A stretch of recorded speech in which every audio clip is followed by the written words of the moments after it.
জয় গৌর, জয় নিতাই। আজ বাংলা 22শে চৈত্র 1430 ও ইংরেজি 5ই এপ্রিল 2024, শুক্রবার, একাদশী পাপমোচনী। এই পাপমোচনী একাদশীর দিন আমি শ্রী চৈতন্য চরিতামৃত পাঠ করছি।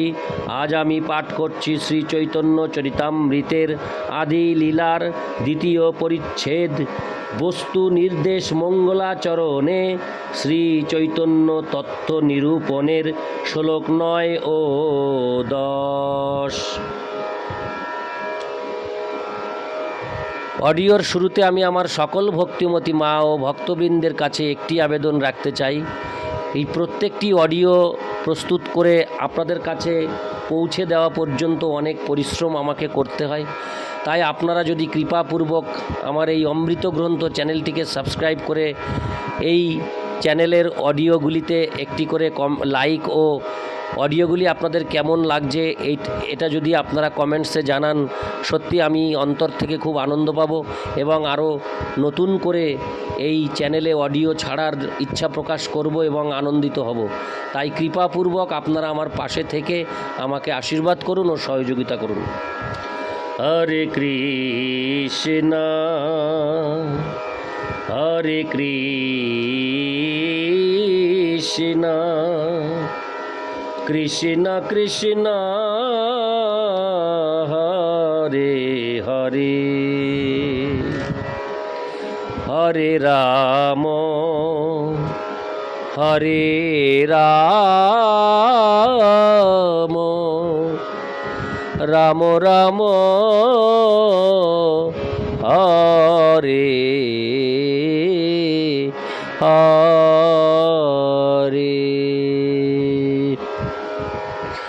শ্লোক 9। নন্দসুত বলি যারে ভাগবতে গাই, সেই কৃষ্ণ অবতীর্ণ চৈতন্য গোসাঙ্গী।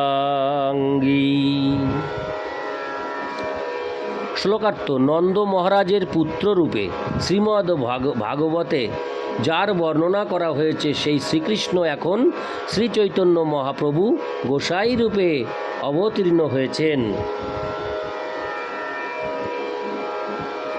তাৎপর্য: সাহিত্যে অলঙ্কার শাস্ত্রের নিয়ম অনুসারে উদ্দেশ্য অংশের উল্লেখ হয় বিধেয়র পূর্বে। বৈদিক শাস্ত্রে প্রায়শই ব্রহ্ম, পরমাত্মা ও ভগবান শব্দের উল্লেখ করা হয়েছে এবং তাই এই 3টি শব্দ পারমার্থিক উপলব্ধির বিষয় হিসাবে ব্যাপকভাবে পরিচিত। কিন্তু নির্বিশেষ ব্রহ্ম যে শ্রী চৈতন্য মহাপ্রভুর দিব্য অঙ্গের কান্তি, অথবা পরমাত্মা যে স্বয়ং ভগবান শ্রী চৈতন্য মহাপ্রভুর অংশ, সেই সম্বন্ধে অনেকেই অবগত নয়। তাই ব্রহ্ম যে শ্রী চৈতন্য মহাপ্রভুর অঙ্গ কান্তি, পরমাত্মা যে তার অংশ প্রকাশ এবং পরমেশ্বর ভগবান শ্রীকৃষ্ণ যে শ্রী চৈতন্য মহাপ্রভু থেকে অভিন্ন, তা প্রামাণিক বৈদিক শাস্ত্রের প্রমাণের দ্বারা অবশ্যই প্রতিপন্ন করা আবশ্যক। গ্রন্থাকার প্রথমে প্রমাণ করতে চান যে সমস্ত বেদের মূল তত্ত্ব হচ্ছেন বিষ্ণু তত্ত্ব বা সর্বব্যাপ্ত ভগবান শ্রী বিষ্ণু। বিষ্ণু তত্ত্বের বিভিন্ন শ্রেণীগত বৈশিষ্ট্য রয়েছে এবং তাদের মধ্যে সর্বশ্রেষ্ঠ হচ্ছেন শ্রীকৃষ্ণ। সেই কথা ভগবদ্গীতায় এবং সমস্ত বৈদিক শাস্ত্রে প্রতিপন্ন হয়েছে। পরমেশ্বর ভগবান শ্রীকৃষ্ণকে শ্রীমদ্ ভাগবতে নন্দসুত বলে বর্ণনা করা হয়েছে। শ্রীল কৃষ্ণদাস কবিরাজ গোস্বামী বলেছেন যে সেই নন্দসুত আবার আবির্ভূত হয়েছেন শ্রীকৃষ্ণ চৈতন্য মহাপ্রভু রূপে। কারণ বৈদিক শাস্ত্রের সিদ্ধান্ত হচ্ছে শ্রীকৃষ্ণ ও শ্রী চৈতন্য মহাপ্রভুর মধ্যে কোনো পার্থক্য নেই। সেই তত্ত্ব গ্রন্থকার প্রমাণ করবেন। যদি প্রমাণ করা যায় যে ব্রহ্ম, পরমাত্মা ও ভগবান এই সমস্ত তত্ত্বেরই মূল উৎস হচ্ছেন শ্রীকৃষ্ণ এবং শ্রী চৈতন্য মহাপ্রভু শ্রীকৃষ্ণ থেকে অভিন্ন, তাহলে আর বুঝতে অসুবিধা হবে না যে শ্রী চৈতন্য মহাপ্রভু হচ্ছেন এই সমস্ত তত্ত্বেরই মূল উৎস। সেই পরম তত্ত্ব সাধনার স্তর অনুসারে সাধকের কাছে নিজেকে ব্রহ্ম, পরমাত্মা ও ভগবান রূপে প্রকাশিত করেন। হরে কৃষ্ণ। সকল ভক্তিমতী মা ও ভক্তবৃন্দের কাছে আমার একটি অনুরোধ রেখে আমি এই 9 নং শ্লোকটি আমি আর একবার পাঠ করছি। যে 9 নং শ্লোকের তাৎপর্য আমি এইমাত্র পাঠ করলাম, সেই 9 নং শ্লোকটি আর একবার পাঠ করছি। এখানে একটি উচ্চারণ রয়েছে, সেই উচ্চারণটা আমি আর একবার করছি। নন্দসুত বলি যারে ভাগবতে গাই, সেই কৃষ্ণ অবতীর্ণ চৈতন্য গোসাই। এখানে গয়কার দন্তস্বয় আকার ইঙ্গই রস্যি গোসাঙ্গী, তো আমি প্রথমবার গোসাঙ্গী বলেছি, তো এটা গোসাই, অ্যাকচুয়ালি এটা গোসাই, তাই আমি মন্ত্রটি এই শ্লোকটি আরেকবার পাঠ করলাম। ইতি শ্লোক 9। শ্লোক 10। প্রকাশ বিশেষে তেহ ধরে 3 নাম, ব্রহ্ম, পরমাত্মা আর স্বয়ং ভগবান। সত্যি চৈতন্য চরিতামৃত অমৃত সমান। খুব ভালো লাগছে আমার, আশা করি আমার সকল ভক্তিমতী মা ও ভক্তবৃন্দেরও ভালো লাগবে বা লাগছে। আমার খুবই ভালো লাগছে, অমৃতের সমান মনে হচ্ছে। শ্লোকার্থ। তার বিভিন্ন প্রকাশ অনুসারে তিনি ব্রহ্ম, পরমাত্মা ও ভগবান এই 3 নামে পরিচিত হন। তাৎপর্য: শ্রীল জীব গোস্বামী তার ভগবত সন্দর্ভ গ্রন্থে ভগবান শব্দটির অর্থ বিশ্লেষণ করেছেন। সমস্ত চিন্ত ও অচিন্ত শক্তি সম্পন্ন হওয়ার ফলে ভগবান হচ্ছেন অখণ্ড পূর্ণ তত্ত্ব। তার পূর্ণ শক্তিমত্তা সম্বন্ধে জ্ঞানের অভাব হেতু আমাদের কাছে এই পরম তত্ত্বের আংশিক প্রকাশ নির্বিশেষ ব্রহ্মরূপে প্রতিভাত হন। ভগবান শব্দের আদ্যাক্ষর ভকারের অর্থ হচ্ছে সম্ভর্তা ও ভর্তা। পরবর্তী শব্দ গকারের অর্থ নেতা, গময়িকা ও স্রষ্টা। বকারের অর্থ বাস করা। সমস্ত জীব পরমেশ্বর ভগবানে বাস করে এবং পরমেশ্বর ভগবান প্রতিটি জীবের হৃদয়ে বাস করেন। এই সমস্ত শব্দগুলির সমন্বয়ে ভগবান শব্দের অর্থ হচ্ছে অশেষ জ্ঞান, শক্তি, বল, ঐশ্বর্য, বীর্য, প্রতিপত্তি। এই অচিন্ত শক্তি সব রকমের নিকৃষ্ট গুণ বর্জিত হয়ে যার মধ্যে নিত্য বিরাজমান। এই অচিন্ত শক্তি ব্যতীত পূর্ণরূপে ধারণ বা পালন করা যায় না।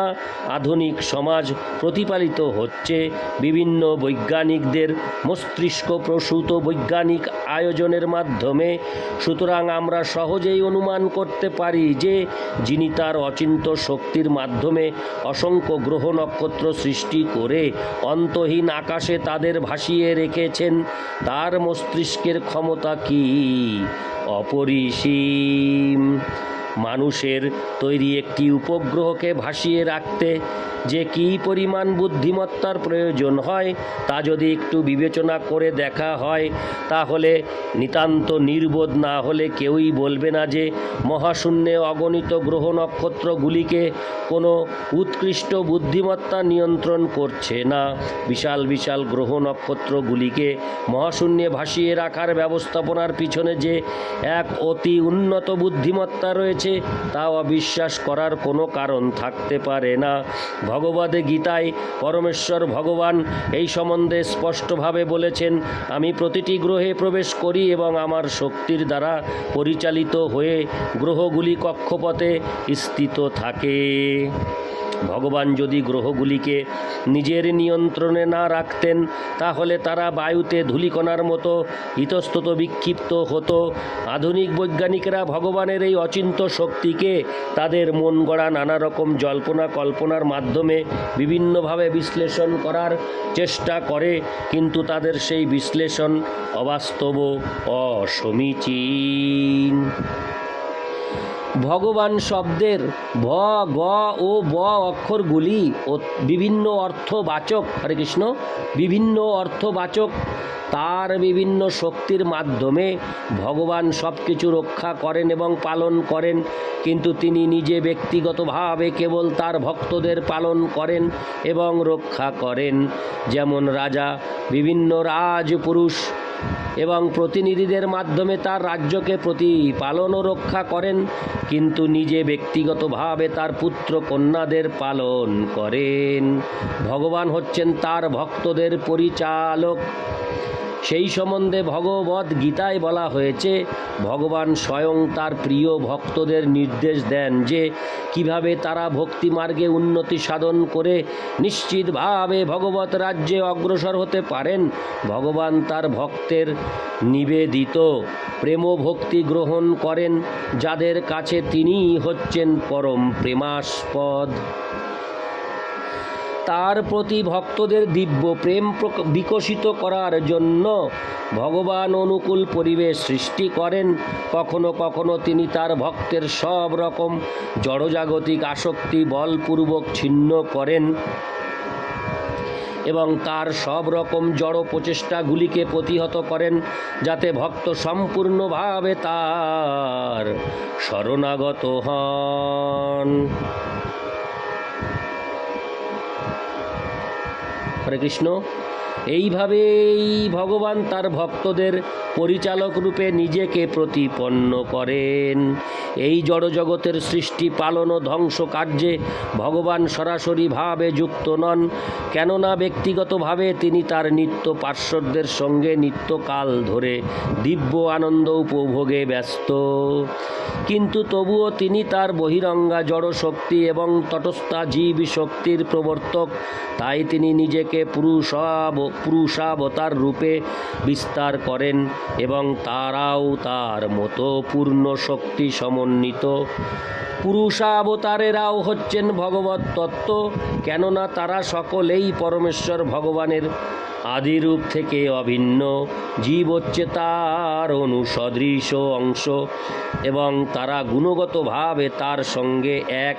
তারা জড় জগতে প্রক্ষিপ্ত হয় যাতে তারা স্বতন্ত্রভাবে জড় সুখ ভোগ করার বাসনা চরিতার্থ করতে পারে, কিন্তু তবুও তারা পরমেশ্বর ভগবানের পরম ইচ্ছার অধীন। পরমাত্মা রূপে নিজেকে প্রকাশ করে ভগবান তাদের এই জড় সুখ ভোগের আয়োজনগুলি পর্যবেক্ষণ করেন। এই সম্পর্কে একটি অস্থায়ী মেলার দৃষ্টান্ত দেওয়া যায়। ক্ষণিকের জন্য নাগরিকেরা কোনো মেলায় আনন্দ উপভোগ করতে যায় এবং তাদের তত্ত্বাবধান করার জন্য সরকারের পক্ষ থেকে সেখানে কোনো উচ্চপদস্থ কর্মচারীকে নিয়োগ করা হয়। সুষ্ঠুভাবে মেলা পরিচালনা করার জন্য সেই উচ্চপদস্থ কর্মচারীটির হাতে সব রকম সরকারি ক্ষমতা দেওয়া হয়ে থাকে এবং তাই তিনি সরকার থেকে অভিন্ন। তারপর যখন মেলা শেষ হয়ে যায় তখন সেই উচ্চপদস্থ কর্মচারীটির আর কোনো প্রয়োজন থাকে না, তখন তিনি বাড়ি ফিরে যান। এই উচ্চপদস্থ কর্মচারীটির সঙ্গে পরমাত্মার তুলনা করা যায়। জীব সর্বে সর্বা নয়, তারা নিঃসন্দেহে পরমেশ্বর ভগবানের অনুসদৃশ অংশ এবং গুণগতভাবে তার সঙ্গে এক। তবুও তারা সর্বতোভাবে ভগবানের নিয়ন্ত্রণাধীন। যেহেতু তারা ভগবানের অধীন, তাই তারা কখনোই ভগবানের সমান হতে পারে না অথবা তার সঙ্গে এক হয়ে যেতে পারে না। পরমাত্মা রূপে ভগবান জীবের সঙ্গে অবস্থান করেন, তাই কোনো অবস্থাতেই কারো মনে করা উচিত নয় যে অনুসদৃশ জীব পরম ঈশ্বর ভগবানের সমপর্যায়ভুক্ত। সর্বব্যাপ্ত যে সত্য জড় জগতের সৃষ্টি স্থিতি ও প্রলয়ের সময় বর্তমান থাকে এবং যার মধ্যে জীব সমাধিমগ্ন হয়ে বিরাজ করে, তাকে বলা হয় নির্বিশেষ ব্রহ্ম। ইতি শ্লোক 10। জয় গৌর, জয় নিতাই।